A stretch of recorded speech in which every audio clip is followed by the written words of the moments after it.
آپ جانتے ہیں ایمان کی طاقت کیا ہے؟ آپ کو معلوم ہوگا فرعون جب موسیٰ علیہ السلام سے تنگ آ گیا تو کہنے لگا موسیٰ اپنی فوج کو لے کے آ، میں اپنی فوج کو لے کے آتا ہوں، آؤ آج آمنے سامنے مقابلہ کر لیتا ہوں۔ اس واقعے کو ضرور سن لیجئے گا میرے بھائیوں، اس واقعے کو ضرور سنیے گا۔ موسیٰ علیہ السلام نے کہا ٹھیک ہے تم اپنی دلیلیں پیش کرو، ہم اپنی دلیلیں پیش کریں۔ موسیٰ علیہ السلام جب سامنے آ گئے، فرعون بھی اپنی فوج کو لایا، فرعون کے ساتھ اس کے جادوگر تھے۔ سنیے، فرعون کے ساتھ کون تھا؟ جادوگر۔ اور موسیٰ علیہ السلام کے پاس کون تھے؟ چند مسلمان جو ان کے اوپر ایمان لائے تھے۔ فرعون نے اپنے جادوگروں سے کہا چلو اپنا طلسم دکھاؤ، اپنا کرتب دکھاؤ، اپنا ناٹک دکھاؤ، اپنا ڈرامہ دکھاؤ۔ فرعون کے جادوگروں نے کہا ہم اپنا جادو دکھائیں گے اور ایسا جادو دکھائیں گے جس سے موسیٰ ڈر جائے گا اور موسیٰ کی پوری فوج ڈر کے بھاگ جائے گی۔ فرعون نے کہا کہ آج موسیٰ کو ہارنا چاہیے اور مجھے جیتنا چاہیے، تم کیا دکھاؤ گے؟ تو فرعون کے جادوگروں نے دو چیزیں سمجھاؤں گا بس اس واقعے سے۔ فرعون کے جادوگروں نے کہا ٹھیک ہے ہم اپنا جادو دکھانے والے ہیں جس سے موسیٰ اور موسیٰ کی پوری فوج ڈر کے بھاگ جائے گی، لیکن ہمارے لیے انعام کیا ہوگا؟ قرآن دیکھیے کیا کہتا ہے۔ جب فرعون کے جادوگروں نے فرعون سے کہا ہم اپنا جادو دکھائیں گے جس سے موسیٰ اور موسیٰ کی قوم ہار جائے گی، لیکن یہ تو بتاؤ اِنَّا لَنَا لَأَجْرًا إِن كُنَّا نَحْنُ الْغَالِبِينَ، اگر ہم جیت گئے، ہم غالب آ گئے، ہم موسیٰ اور موسیٰ کی فوج کو بھگانے میں کامیاب ہو گئے تو ہمارا انعام کیا ہوگا؟ ہمیں آپ کیا دیں گے؟ انعام کیا دیں گے؟ میں نے کہا نا آپ لوگوں سے تھوڑا سا رک جائیے، اس واقعے کو سن لیجئے، اس میں ایمان کی ایسی لذت ملے گی آپ کو کہ دیکھیے ایمان کہتے کیا ہیں اور ایمان کے بعد طاقت کیا آ جاتی ہے، اس کو سمجھ لو میرے بھائیوں۔ تو فرعون نے کہا اچھا انعام چاہتے ہو؟ کہاں؟ وَإِنَّكُمْ لَمِنَ الْمُقَرَّبِينَ، اگر موسیٰ اور موسیٰ کے قوم کے لوگ بھاگ گئے، تم جیت گئے تو ہم تمہیں اپنا مقرب بنا لیں گے، اپنی کیبینٹ میں شامل کر لیں گے، اپنا منتری بنا لیں گے، اپنا وزیر بنا لیں گے، تم ہمارے پاس بیٹھو گے، ہم تم سے حکومت چلانے میں مشورے کریں گے، ہم تمہیں انعام دیں گے، تمہیں اپنا قریبی بنا لیں گے۔ اب سوچو ممتا دیدی کا کتنا قریبی تھا ایک نندی گرام والا، نام نہیں لوں گا، تو اب دیکھو جب قریبی تھا تو کیا نہیں تھا اس کو اور کیا نہیں دیا مکھ منتری نے اس کو، لیکن اب اس کی نظر اور اوپر پہنچ گئی۔ کہتے ہیں نا کہ زیادہ اوپر جو دیکھتا تو ٹوپی پھر نیچے گر جاتی ہے، تو جو سر پہ ہے وہ بھی نہیں رہتا ہے، جو تھوڑا بہت ہوتا ہے وہ بھی چلا جاتا ہے، تو اتنا اونچا مت دیکھو۔ اسی لیے اللہ کے نبی نے فرمایا اپنے سے اوپر امیروں کی طرف مت دیکھو، لا تنظروا الی من هو فوقکم، جو تم سے اوپر ہے ان کی طرف مت دیکھو، وانظروا الی من اسفل منکم، ان کی طرف دیکھو جو تم سے نیچے ہیں۔ جیسے ایک آدمی بیچارہ ننگے پیر زمین پہ چل رہا تھا اور اس کو شرم آ رہی تھی، میرے پاس چپل نہیں ہے، پیر کبھی کیا کہیں گے لوگ چپل نہیں ہے، لیکن اچانک اس کی نظر ایک اپاہج کے اوپر پڑتی ہے جو دو پیروں سے لنگڑا ہے اور بیساکھی پہ چلتا ہے، ایک دم اس کے دماغ میں آتا ہے ارے میں کیوں شرماؤں، اس بیچارے کے پاس تو پیر بھی نہیں ہے، کم سے کم اللہ نے مجھے پیر تو دیے ہیں، جوتے نہیں دیے تو کیا ہوا، چپل نہیں دی تو کیا ہوا۔ جب اس نے اپاہج کو دیکھا تو اس کو عبرت مل گئی، اس لیے کہا اللہ تعالیٰ، اللہ کے نبی نے جو تم سے نیچے ان کی طرف دیکھو، جو اوپر ہے ان کی طرف نہ دیکھو، کیونکہ جب اوپر ہے ان کی طرف دیکھو گے تو ان سے بھی اوپر یہ سوچو کہ میں ان سے بھی آگے بڑھ جاؤں، نہیں، اپنے سے نیچے دیکھو گے تو تمہیں انجام پتہ چلے گا کہ دنیا میں ایسے لوگ بھی موجود ہیں۔ تو میرے بھائیوں فرعون نے کہا کہ ہم تمہیں اپنا کیبینٹ میں شامل کر لیں گے، اپنا منتری بنا لیں گے، تمہارے پاس کسی چیز کی کمی نہیں ہوگی۔ انہوں نے سوچا جب ہم فرعون کے قریبی بن جائیں گے تب تو مزے ہی مزے ہیں، مزے ہی مزے ہیں۔ تو انہوں نے کیا کیا؟ موسیٰ علیہ السلام اور ان کی فوج کے سامنے اپنی رسیاں ڈال دی، جادو دکھانے لگے، رسیاں پھینک دی اور وہ رسی سانپ بن کے رینگنے لگی، سانپ بن گئی، ایسے چلنے لگی۔ وہ سانپ نہیں تھے لیکن دیکھنے والوں کو سانپ دکھائی دے رہا تھا۔ سانپ، موسیٰ علیہ السلام ڈرنے لگے، ایسے کرنے لگے ہیں تو فوراً وحی آئی، اللہ تعالیٰ نے کہا لا تخف یا موسیٰ، موسیٰ ڈرو نہیں، جن کو تم سانپ سمجھ رہے ہو وہ سانپ ہے نہیں، وہ رسیاں ہی ہیں، یہ طلسم ہے، یہ جادو ہے، تم اس جادو کو ختم کرنا چاہتے ہو, ان کے سانپوں کو مزہ چکھانا چاہتے ہو, تو ہم نے جو تمہیں ڈنڈا دیا, جو لاٹھی تمہارے پاس ہے, جو عصا, اس کو زمین پر مارو. ان القی عصاک, موسیٰ زمین پر اپنی لاٹھی مارو. موسیٰ علیہ السلام نے اپنا ڈنڈا, اپنی لاٹھی زمین پر ماری, اور جیسی لاٹھی زمین پہ ماری وہ کیا بن گیا؟ اژدہا. اژدہا بن گیا. اس نے منہ کھولا, اور جیسی منہ کھولا, کر کے اندر کو سانس لی, باہر کو نہیں, اندر کو جو سانس لی تو جتنے سانپ تھے اڑتے ہوئے گیا, اس کے منہ میں گھس گئے اور سب کو کھا گیا.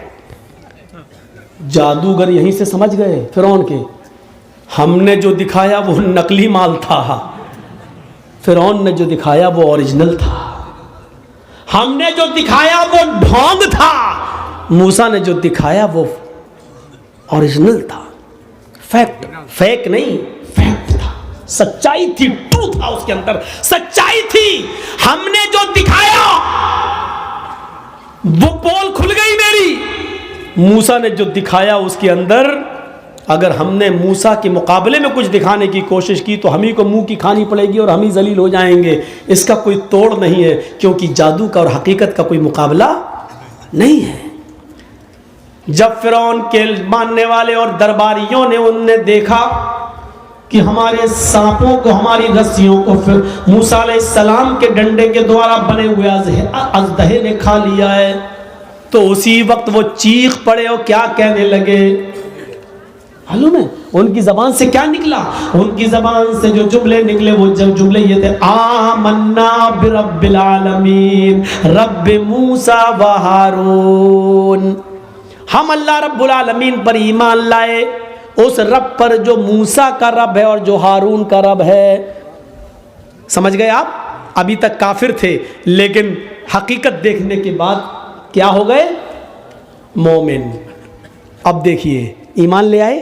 آمنا برب العالمین, ایمان لاتا ہوں میں رب العالمین پر. کس رب پر؟ فرعون بھی تو اپنے آپ کو رب کہتا ہے, تو فوراً کہا نہیں, فرعون کے رب پر نہیں, ہم ایمان لائے فرعون پر نہیں, رب موسیٰ و ہارون, اس رب پر جو موسیٰ کا بھی رب ہے اور جو ہارون کا بھی رب ہے. غور کیجئے ان جملوں پر. اب فرعون کو بڑا غصہ آیا, کمینے لائے تھے ہم ان کو اپنے لیے اور یہ تو موسیٰ کے بن گئے, یہ تو اللہ والے بن گئے, یہ تو خود ہی موسیٰ اور ہارون کے رب پر ایمان لائے. اب غصہ نہیں آئے گا؟ دیش کا چوکیدار کسی کے اوپر بہت بھروسہ کرتا ہو اور وہ آدمی ٹوٹ کر ایک دم دوسری پارٹی میں چلا جائے تو کتنا غصہ آئے گا؟ بعد میں بہانے کریں گے, لیکن غصہ, لیکن آنکھوں کے سامنے وہی بیٹھے بیٹھے, وہی کھڑے کھڑے فرعون کے سارے جادوگر ایمان لائے. اور جب ایمان لائے تو فرعون نے کہا تم نے یہ کیا کیا؟ تم موسیٰ اور ہارون کے رب پر ایمان لائے؟ انہوں نے کہا ہاں لائے, ہماری اجازت کے بغیر. کہا ہاں آپ کی اجازت کے بغیر. اب کیا ضرورت ہے آپ کی اجازت کو, آپ کی اجازت کی؟ جب ہم نے اوریجنلٹی دیکھ لی, اصلیت دیکھ لی, سچائی دیکھ لی, تو اب ہمیں کیا ضرورت ہے؟ فرعون نے کیا جواب دیا؟ اب سنیے, جو چیز بتانا ہے وہ سنیے. ایمان لانے کے بعد اب ان کے اندر کیا طاقت آئی؟ ابھی جو فرعون سے مدد مانگ رہے تھے, کیا انعام ملے گا؟ اب وہی فرعون ان کو دھمکی دے رہا ہے. قرآن فرعون کی دھمکی کو نقل کرتا ہے, اے جادوگروں میرے ساتھ آنے والوں, موسیٰ کے رب پر اور ہارون کے رب پر ایمان لانے والے میرے جادوگروں, جلدی سے لوٹ کر میرے خیمے میں آ جاؤ, میری ٹولی میں آ جاؤ, میری پاس واپس آ جاؤ. اگر تم نے ایسا نہ کیا, اگر تم نے ایسا نہ کیا, لَأُقَطِّعَنَّ أَيْدِيَكُمْ وَأَرْجُلَكُمْ مِنْ خِلَافٍ ثُمَّ لَأُصَلِّبَنَّكُمْ أَجْمَعِينَ. قرآن کیا کہتا ہے؟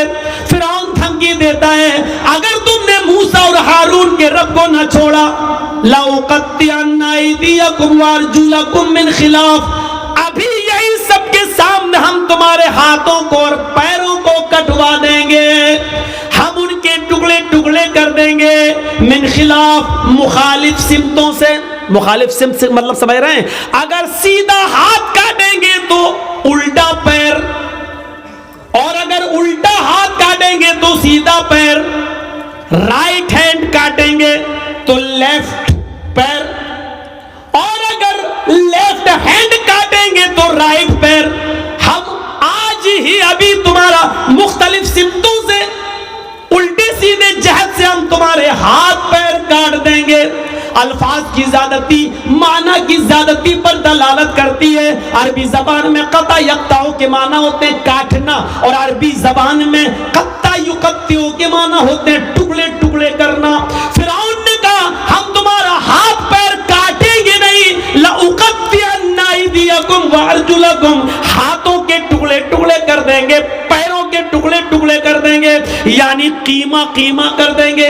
ہمارے یوپی میں ملتا ہے قیمہ, گوشت کے ٹکڑے ٹکڑے کر کے مار مار کے مہین باریک کر دیا جاتا ہے. تو ہم تمہارا قیمہ قیمہ کر دیں گے, تمہارے ہاتھ کو یعنی انگلی کاٹیں گے, پور کاٹیں گے, ناخن کاٹیں گے, کوہنی کاٹیں گے, کلائی کاٹیں گے, پھر ہم تمہارا بازو کاٹیں گے, ٹکڑے ٹکڑے کر دیں گے, پیروں کی ایک انگلی کاٹیں گے, پھر دوسری, پھر تیسری, پھر چوتھی, پھر پانچویں, پھر گڈھا کاٹیں گے, پنڈلی کاٹیں گے, گھٹنا کاٹیں گے, ران کاٹیں گے. ہم تمہارے ہاتھ اور پیروں کو مختلف سمتوں سے کاٹ ڈالیں گے, اور ٹکڑے ٹکڑے کرنے کے بعد جب تمہارا اوپر کا جسم بچے گا, لَأُصَلِّبَنَّكُمْ أَجْمَعِينَ, تو اس کو ہم سولی پہ لٹکا دیں گے, اس کو ہم پھانسی کے پھندے پہ لٹکا دیں گے. کتنی بڑی دھمکی تھی, کتنی بڑی دھمکی. لیکن چونکہ اب ایمان لائے تو ایمان لانے کے بعد جو طاقت ان کے اندر آ گئی تو اب ڈر پیدا نہیں ہو رہا ہے, اب ڈر پیدا نہیں ہو رہا. جو ابھی یہ کہہ رہے تھے اسی میٹنگ میں, اسی جگہ پر, ہمیں انعام کیا دو گے, ہمیں دولت کیا ملے گی, سونا کتنا, چاندی کتنی, اِنَّا لَنَا لَأَجْرًا, ہمیں کیا انعام دو گے. جو ابھی تک سونا چاندی مانگ رہے تھے, جو ابھی تک دولت مانگ رہے تھے, لیکن ایمان لانے کے بعد دولت کو ٹھکرا رہے ہیں. اور کیا کہہ رہے ہیں, فرعون نے کہا ہم ہاتھ پیر کٹوا دیں گے. تو کیا کہا ان لوگوں نے, اللہ کی طرف سے واضح نشانی آ جانے کے بعد لاٹھی کا دہا بن گیا, اور اس نے سب میرے سانپوں کو نگل لیا. اتنی بڑی نشانی دیکھنے کے بعد بھی اب ہم پھر جائیں, ایسا نہیں ہو سکتا ہے. اب ہم موسیٰ اور ہارون کے رب کو چھوڑ دیں فرعون, ایسا نہیں ہو سکتا ہے. فَقْضِ مَا أَنْتَ قَاضٍ, اے فرعون تجھے جو کرنا ہے کر.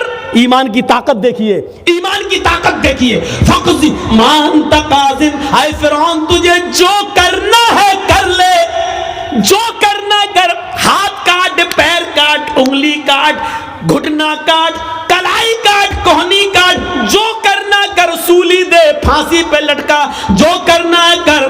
فَقْضِ مَا أَنْتَ قَاضٍ, تجھے جو کرنا کر.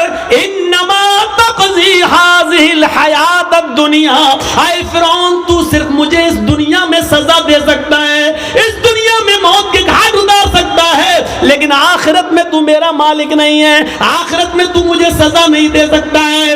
اس پورے واقعے کو بتانے کا مقصد صرف یہ ہے کہ آپ کو یہ بتا دیا جائے کہ ایمان لانے کے بعد پھر نہ فرعون اور فرعون کے لشکر کی طاقت بھی کچھ نہیں رکھتی ہے. آدمی ایمان کی طاقت جب اس کے اندر آ جاتی ہے تو پھر وہ یہ سمجھتا ہے کہ اللہ ہمارے ساتھ ہے, ساری دنیا ہمارے خلاف ہو یا نہ ہو. یہ ایمان کی طاقت ہے. کیا ہمارے اور آپ کے پاس ایسا ایمان ہے؟ ہم کیوں اپنے آپ کو مومن سمجھ رہے ہیں؟ اتنے واقعات جو ہم نے اور آپ کو سنائے ہیں, کون سا واقعہ؟ وہ حضرت خولا تھی, وہ ایک عورت تھی, سنے یہ ہماری ماں بہنیں, شادی کے بعد 2-4 سال بچہ نہیں ہوا, گھبرا جاتی ہیں, مولانا صاحب دے دو, مولانا صاحب بچہ دیں گے نہیں, تعویذ دے دو, گھول گھول کے پلاؤ. ہمارے ہاں یوپی میں کچھ زیادہ خرافاتیں ہیں, بنگال میں بھی ہوں گی, ہمیں نہیں معلوم, ہم تو خرافاتیں تھوڑی دیکھ رہے ہیں. ہمارے یہاں سننے کو ملتا ہے, ایک مولوی نے مسجد کے حجرے میں کہا کپڑے اتارو اوپر کے. کیا ہوگا کہ ہم یہاں وہ لکھا جائے گا, جعفران گھول کے یہاں سے لے کے پورے جسم پر لکھ رہا ہے, پتہ نہیں کیا لکھ رہا, اور بے شرم عورت کھول دیتی ہے, لو لکھو, پیٹھ پہ لکھوا رہی ہیں. جعفران سے قرآن کی آیتیں لکھ کر پرچی بنا کر کہا جاتا ہے کہ لو اس کو تم قبر کے نیچے شرمگاہ کی طرف باندھ لینا, بچہ آسانی سے پیدا ہو جائے گا. یہ سب صورتیں ہو رہی ہیں. مولوی نہ تعویذ دے سکتا ہے نہ پانی. میرے بھائیوں, اگر شریعت کی روشنی سے دیکھا جائے، شرعی نقطہ نظر سے دیکھا جائے، تو اللہ کی قسم پانی پڑھ کر دم کرنا، تیل وغیرہ پہ پڑھ کر دم کرنا، ان کا بھی ثبوت ملتا نہیں ہے۔ بہت معذرت کے ساتھ میں یہ بات کہہ رہا ہوں آپ کو، صحیح حدیث کی روشنی میں اگر آپ تلاش کرنا چاہیں، اختلاف ہے، بہت سے علماء نے کہا نہیں پانی پڑھ کے دیا جا سکتا ہے، لیکن صحیح بات یہ ہے کہ پانی پڑھ کر دم کرنا بھی جائز نہیں ہے۔ کوئی صریح و صحیح حدیث موجود نہیں ہے۔ اس کے برخلاف وہ حدیث ملتی ہے کہ اللہ کے نبی نے فرمایا کہ کھانے اور پینے کی چیزوں پر پھونک مت مارو۔ آپ نے دیکھا ہے جب آپ کھانا کھانے بیٹھتے ہیں تو کیا پڑھتے ہیں؟ بسم اللہ، اور کھانا شروع کر دیتے ہیں۔ اگر پھونک سے برکت ہوتی تو حدیث میں حکم یہ ہوتا کہ بسم اللہ پڑھ کے پہلے کھانے میں دم کرو اور پھر کھاؤ، ایسے پلیٹ اٹھاؤ بسم اللہ اب کھاؤ۔ کیوں؟ پھونک میں برکت ہے نا، تو پھر پھونکو پھر کھاؤ نا، لیکن نہیں، آپ نے کہا بسم اللہ اور کھانا شروع کریے۔ آپ کھانے کے لیے بسم اللہ نہیں کر رہے ہیں، بلکہ شروع جو کر رہے ہیں اس کام کے لیے آپ بسم اللہ کہہ رہے ہیں، کیونکہ آپ جو بھی کام شروع کریں گے تو اللہ کے نام سے، کھانا نہیں، جو بھی آپ کام کر رہے ہیں اللہ کے نام سے شروع کیجیے۔ یہ ہے، لکھنا شروع کر رہے ہیں بسم اللہ، اب آپ لکھیے۔ کھانا کھانا شروع کر رہے ہیں تو بسم اللہ الرحمن الرحیم نہیں، بسم اللہ۔ جہاں جتنا ثبوت ہے وہاں اتنا کرنا ہے ہمیں اور آپ کو۔ اللہ تعالیٰ نے یہ کہا ہے، اللہ کے نبی نے فرمایا کہ اللہ کا نام لو، تو اللہ کا نام بسم اللہ ہو گیا۔ اللہ کے نبی نے یہ نہیں کہا کہ اللہ رحمان رحیم کہو، صرف اللہ کا نام بسم اللہ کہہ دو، ہو گیا۔ اور اگر بسم اللہ کا مطلب بسم اللہ الرحمن الرحیم ہے تو پھر آپ قربانی کریں گے تو کیا کہیں گے جانور پر؟ بسم اللہ الرحمن الرحیم اللہ اکبر کیوں نہیں کہتے ہو؟ وہاں پوری بسم اللہ کیوں نہیں پڑھتے ہو؟ نہیں پڑھتے ہو، کیوں؟ وہاں نہیں بتایا، وہاں کیا بتایا؟ بسم اللہ واللہ اکبر۔ دنیا جانتی کہ وہاں رحمان الرحیم پڑھنا عقل کے خلاف ہے، کیونکہ وہاں جانور کو ذبح کیا جا رہا ہے۔ اور وہاں کوئی کہے گا بسم اللہ الرحمن الرحیم تو آدمی کہے گا یہ کہاں رحم ہے؟ ایک طرف جانور کاٹ رہے ہیں، دوسری طرف رحمان الرحیم، بڑا رحم کرنے والا انتہائی رحمان ہے۔ تو میرے بھائیوں، اس لیے جتنا حدیثوں سے ثابت ہے اتنا کرو، ایمان کا تقاضا یہی ہے میرے بھائیوں۔ کیا کہا؟ حضرت خولا کو دیکھو، وہ خولا بنت ثعلبہ، ان کے پتی نے ان سے ایک بار غصے میں کہہ دیا انت علیہ کزار امی، تو مجھ پر میری ماں کی طرح حرام، کیا آج کے بعد ہاتھ نہیں لگائیں گے تجھے۔ کیا سمجھتی ہے تو اپنے آپ کو؟ ہم لوگوں میں بھی ایسا ہو جاتا نا کبھی کبھی، بیوی بہت نخلے دکھائے، اماں بن رہی میری، کبھی غصہ ہو گئی بھگ، جیسے میری ماں مجھ پر حرام تو بھی حرام، بھگ نہیں چھوئیں گے تجھے آج کے بعد۔ یہ جملے بہت خطرناک ہیں، ہم بول دیتے ہیں بڑی آسانی سے، لیکن بہت خطرناک ہے۔ خولا بنت ثعلبہ کے شوہر نے اوس ابن صامت نے جب یہ جملے کہہ دیے کہ انت علیہ کظہر امی، تو مجھ پر میری ماں کی پیٹھ کی طرح حرام ہو چکی ہے، بعد میں بڑے پچھتائے تو خولا بنت ثعلبہ کو اللہ کے نبی کے پاس بھیجا۔ ایمان دیکھیے، خولا بنت ثعلبہ اللہ کے نبی کے پاس جاتی اور کہتی ہے اللہ کے رسول میرے لیے راستہ نکالو۔ اللہ کے نبی نے کہا نہیں جاؤ، اب تم ان کے اوپر حرام ہو چکی ہو۔ ہیں؟ حرام کیسے؟ کہا جاؤ، اب تم ان سے نہیں مل سکتی ہو، جیسے ماں کی خدمت کی جاتی ہے وہ تمہاری ویسے خدمت کریں گے۔ وہ بحث کرنے لگی، ضد کرنے لگی۔ اللہ کے نبی نے کہا اٹھو، تمہارے لیے میرے پاس کوئی راستہ نہیں ہے، اس کو گھر سے واپس کر دیا۔ خولا بنت ثعلبہ نبی کے گھر سے باہر نکلی، نا امید، نراش، مایوس، لیکن دروازے سے نکلتی ہے، اللہ کے رسول کے دروازے سے لگا ہوا دروازہ مسجد نبوی کا ہے، مسجد نبوی کا ہے۔ اس نے مسجد نبوی کی چوکھٹ کو دیکھا، چوکھٹ کو دیکھتے ہی چیخ پڑی محمد، تیری چوکھٹ بند ہو گئی تو کیا ہوا، رب کی چوکھٹ تو کھلی ہے۔ غور کرو ایمان کی طاقت کیا ہے۔ ایمان کسے کہتے ہیں؟ وہ نا امید نہیں ہوئی، آئے محمد صلی اللہ علیہ وسلم، تیرے گھر کی چوکھٹ بند ہو گئی تو کیا ہوا، رب کی چوکھٹ تو کھلی ہے۔ حدیث کے الفاظ ہیں، وہ عورت مسجد میں داخل ہوتی ہے، ماں بہنوں سنو، اور چوڑیاں خریدنے والی ہو سنو، اور مارکیٹوں میں لپسٹک اور کریم اور پونڈز خریدنے والی ہو سنو، یہ تمہاری جیسی ایک عورت ہے خولا بنت ثعلبہ، نبی کی چوکھٹ سے نکلتی ہے تو مسجد میں گھس جاتی ہے، وضو بناتی ہے، 2 رکعت نماز پڑھتی ہے، پھر اکیلے اپنے رب کے سامنے دونوں ہاتھ اٹھا کر یہ دعا کرتی ہے الہ العالمین، تیرے نبی کی چوکھٹ بند ہو گئی تو کیا، تیری تو کھلی ہے، اللہ میرے اور میرے شوہر کے درمیان درمیان کوئی راستہ نکال، اللہ میرے اور میرے پتی کے لیے کوئی راستہ بنا دے۔ اللہ نے کہا جبریل کیا دیکھ رہے ہو؟ اگر میں نے اپنی بندی کے لیے راستہ نہ نکالا تو کون نکالے گا؟ جاؤ اور میرے حبیب سے، میرے نبی کے پاس قرآن کی آیتیں لے کر اور بتا دو کہ اللہ نے اس عورت کے لیے اور دنیا کے اندر قیامت تک کی تمام عورتوں کے لیے راستہ نکال دیا ہے۔ جبرائیل قرآن کی آیتیں لے کے آئے۔